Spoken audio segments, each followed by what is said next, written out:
Assalamualaikum warahmatullahi wabarakatuh. Bertemu lagi dengan saya Lulu Ambarwati dengan NIM 6011808019. Halo teman-teman semua, apa kabar? Semoga kita selalu sehat dan selalu dalam lindungan Allah Subhanahu wa taala. Amin ya rabbal alamin. Baiklah, pada kesempatan kali ini saya akan mempresentasikan hasil makalah saya dan teman saya Zahara dan Ahirudin mengenai rasional emotif terapi, di mana video kali ini untuk memenuhi tugas salah satu mata kuliah teori dan teknik konseling yang diampu oleh Ibu Yulianti MPD Kons. Teman-teman semua, ada yang tahu gak sih rasional emotif terapi itu apa? Rasional emotif terapi itu adalah teori yang berusaha memahami manusia sebagaimana adanya. Teori ini dipelopori oleh Albert Ellis. Beliau lahir pada tahun 1930. Beliau adalah seorang doktor dan ahli dalam psikologi terapeutik. Teori ini berkembang pada tahun 1960 di Amerika. Ellis dikenal sebagai bapak teori rasional emotif terapi.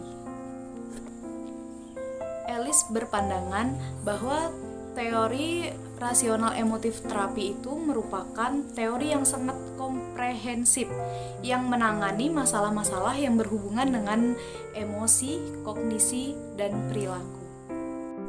Konsep dasar pada pendekatan konseling ini menjelaskan bahwa manusia itu pada dasarnya unik yang memiliki kecenderungan untuk berpikir rasional dan irasional.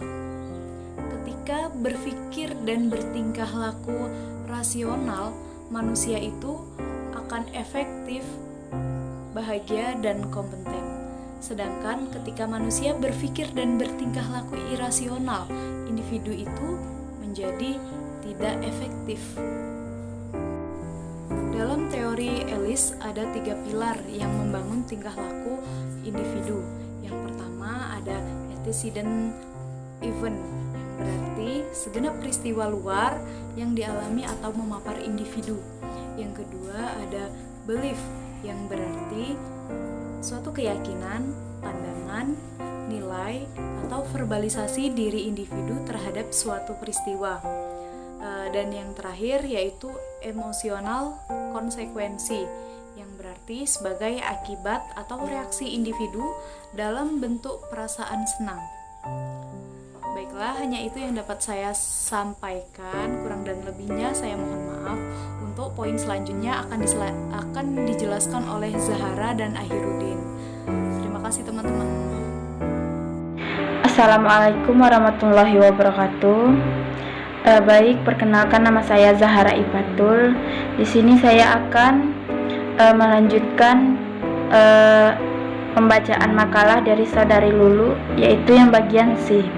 Baik, C. Asumsi perilaku bermasalah pendekatan konseling rasional emotif.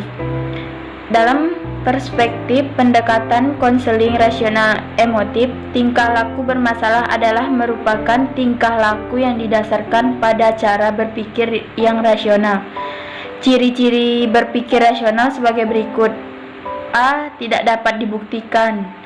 B. Menimbulkan perasaan tidak enak, kecemasan, kekhawatiran, prasangka yang sebenarnya tidak perlu.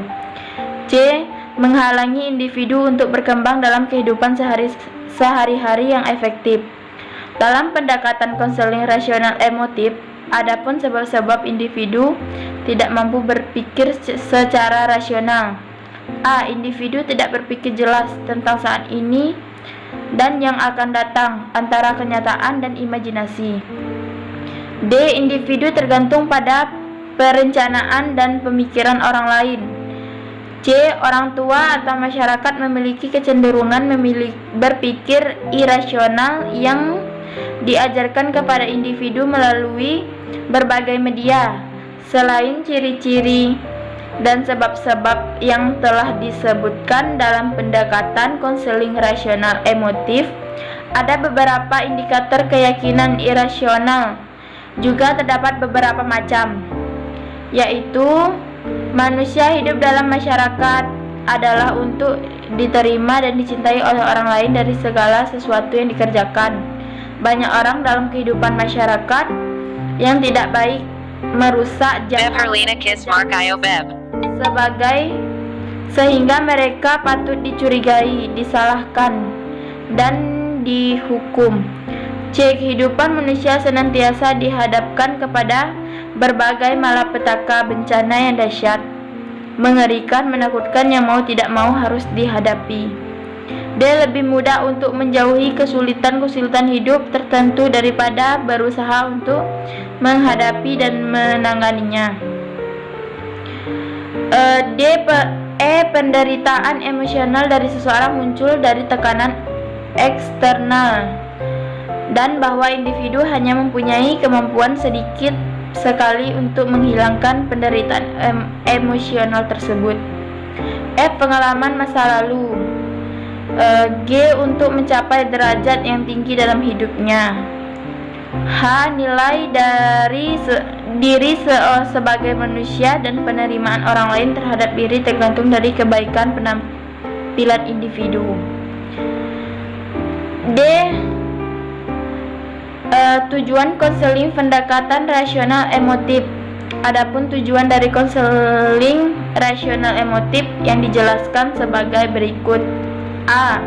Memperbaiki dan merubah sikap, persepsi secara berpikir, keyakinan, serta pandangan klien yang irasional dan logis menjadi rasional dan logis, agar klien dapat mengembangkan diri, meningkatkan self-actualization seoptimal mungkin melalui perilaku kognitif dan efektif yang positif. B. Menghilangkan gangguan emosional yang merusak diri sendiri seperti rasa benci, rasa takut, rasa bersalah, rasa berdosa, rasa cemas, rasa was-was, dan rasa marah dengan melatih sistem keyakinan hidup secara rasional serta membangkitkan keyakinan untuk memiliki kepercayaan dan kemampuan diri sendiri dalam menghadapi masa depan. Secara lebih khusus, Ellis Corey 1986 menyebutkan bahwa terapi ini akan tercapai pribadi yang ditandai dengan minat kepada diri sendiri, minat sosial, minat pengarahan diri, toleransi terhadap pihak lain, fleksibilitas, menerima ketidakpastian, komitmen terhadap sesuatu di luar dirinya, berpikir ilmiah, penerimaan diri, berani mengambil risiko, non-autofiasm, yaitu menerima kenyataan. Karakteristik terapi rasional emotif sebagai berikut. Yang pertama ada aktif, direktif. Bisa saudara baca di makalah yang telah kami sediakan.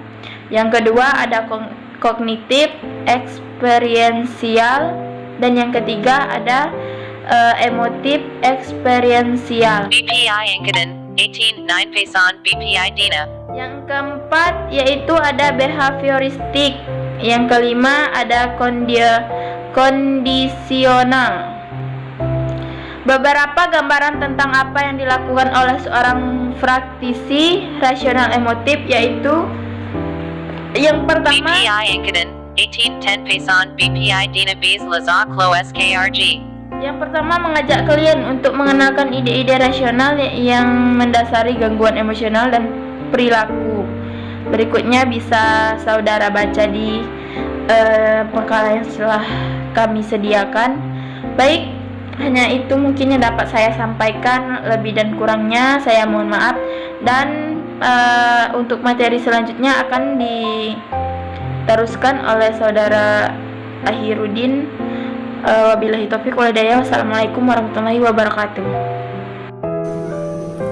Baiklah, saya akan menyambung materi dari saudari Zahara, yaitu E.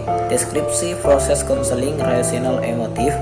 Konseling rasional emotif dilakukan dengan menggunakan prosedur yang bervariasi dan sistematis yang secara khusus dimaksudkan untuk mengubah tingkah laku dalam batasan-batasan tujuan yang disusun secara bersamaan oleh konselor dan klien. Kemudian teknik-teknik rasional emotif ini terbagi atas 3. Yang pertama, teknik-teknik emotif. Yang kedua, teknik-teknik behavioristik. Yang ketiga, teknik-teknik kognitif. Adapun teknik-teknik yang pertama, yaitu teknik emotif, itu asertif, adaptif. Teknik yang digunakan untuk melatih, mendorong dan membiasakan klien untuk secara terus-menerus menyelesaikan dirinya dengan tingkah laku yang diinginkan. Latihan-latihan yang diberikan lebih bersifat pendisiplinan diri klien. Kemudian bermain peran, teknik untuk mengekspresikan berbagai jenis perasaan yang menekan perasaan-perasaan negatif melalui suatu suasana yang dikondisikan. Kemudian imitasi adalah teknik untuk menirukan secara terus-menerus suatu model tingkah laku tertentu dengan maksud menghadapi dan menghilangkan tingkah lakunya sendiri dengan negatif. Kemudian teknik-teknik behavioristik. Teknik behavioristik ini reinforcement, teknik untuk mendorong klien ke arah tingkah laku yang lebih rasional dan logis dengan jalan memberikan pujian verbal ataupun hukuman. Kemudian social modeling, teknik untuk membentuk tingkah laku baru pada klien.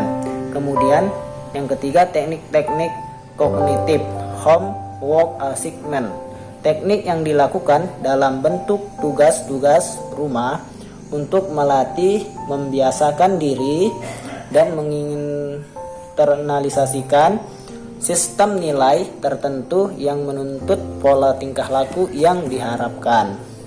Kemudian latihan asertif, teknik untuk melatih keberanian klien dalam mengekspresikan tingkah laku tertentu yang diharapkan melalui bermain peran, latihan atau meniru model-model sosial.